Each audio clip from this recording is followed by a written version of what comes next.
For this last logo, you can see that it's made up of entirely curved lines. There's not a straight edge that's on it. There are several different ways you can make curved lines in Illustrator, but by far the easiest way is to use your pencil tool.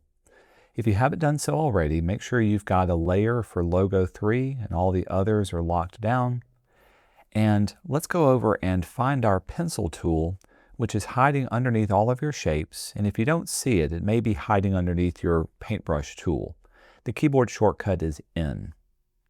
Now, before we start using this tool, there are some options we need to make sure are turned on. To access these options, you can double-click on the icon in your toolbox, and it'll bring up this dialog box. First off, the fidelity tends to give you a different kind of line.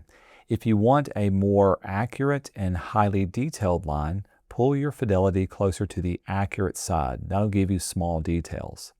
If you want a smoother, more cartoonish look, you may want to pull it over to the smooth side. For now, I'm going to keep mine right in the middle. Also, make sure Fill New Pencil Strokes is unchecked, Keep Selected is checked, as well as Close Paths and Edit Paths is checked on as well too. Everything else will keep unchecked. From here, we'll say OK. And now we've got our pencil tool set up.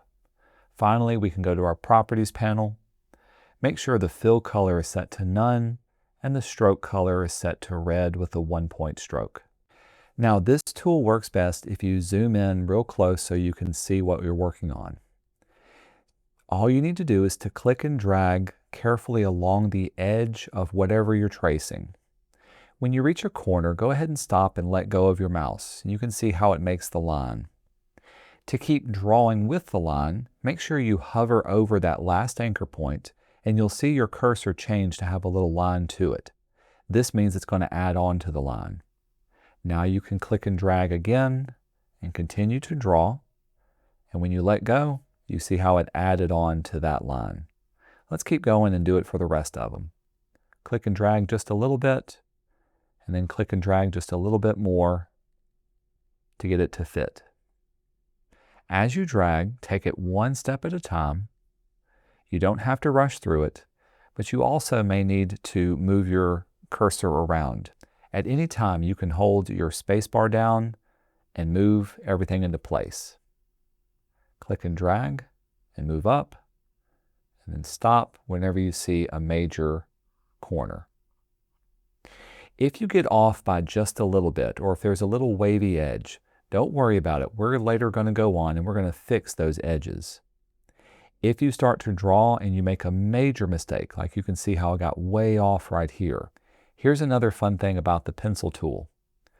With your line still selected, you can hover over any portion of the line. Let's say I started right here, and then start to redraw from that point. When you let go, you can see how it'll pick up from that point and continue to redraw. So if you make a mistake like I did now, simply hover over any portion of the line and start to redraw from that point.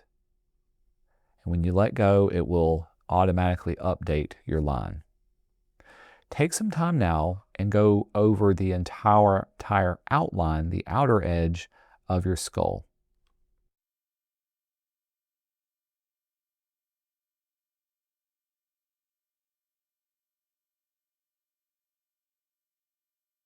Finally, when you see you've reached the stopping point, you can go back to the original point and it will connect everything together. Lastly, let's see if we can clean this up a little bit. You can see there are some parts of my lines that started to get a little off and could be much smoother, especially if there's any little parts that tend to make a corner where I didn't want one there to be. There's two things we can do to fix this. First, you can always use your white arrow direct selection tool, and you can click on any anchor point to select it. This will enable you to move the Bezier handles until you get it right where you want it to be and to smooth out the curve that way. This does take a little bit of practice, but you can move them around and you can otherwise smooth or straighten. Sometimes it helps you use your keyboard shortcuts or your arrows on your keyboard to smooth out an area. Another thing you can do is to use the Smooth tool. First, with our black arrow selection tool, let's make sure our outline is completely selected. So our entire skull is what we've got inside of our bounding box. To find the Smooth tool, go down to the very bottom of your tool panel and click on the Edit toolbar. The Smooth tool is located under the Draw submenu, and it looks like a pencil with some stripes going through it. With this tool selected, we'll click away.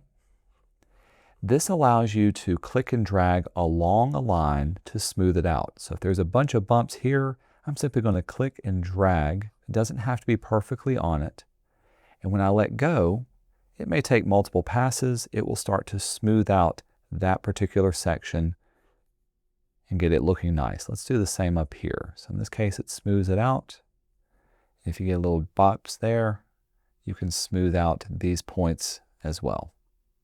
So with the Smooth tool or with your white arrow direct selection tool, this is another set of great tools that you can use to clean up your otherwise bumpy creation. Take some time now and go through each little part. It doesn't have to be perfect. The main thing is you get an option to use your pencil tool to draw off these complex shapes for the outer portion. Once we're done with the outer portion like we have here, let's work on the eyes on the inside.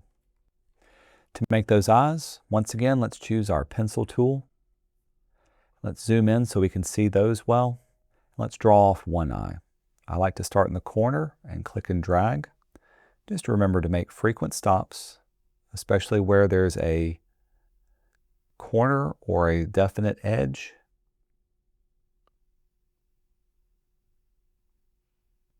And again, if yours is off by a little bit, later on you can go back and you can adjust the smoothness or the position of all of those. Now that we've got one done, let's do the same on the right-hand side. Click and drag.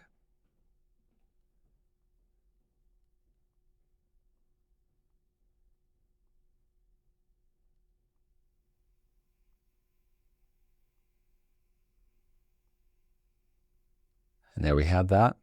Finally, let's do the nose cavity.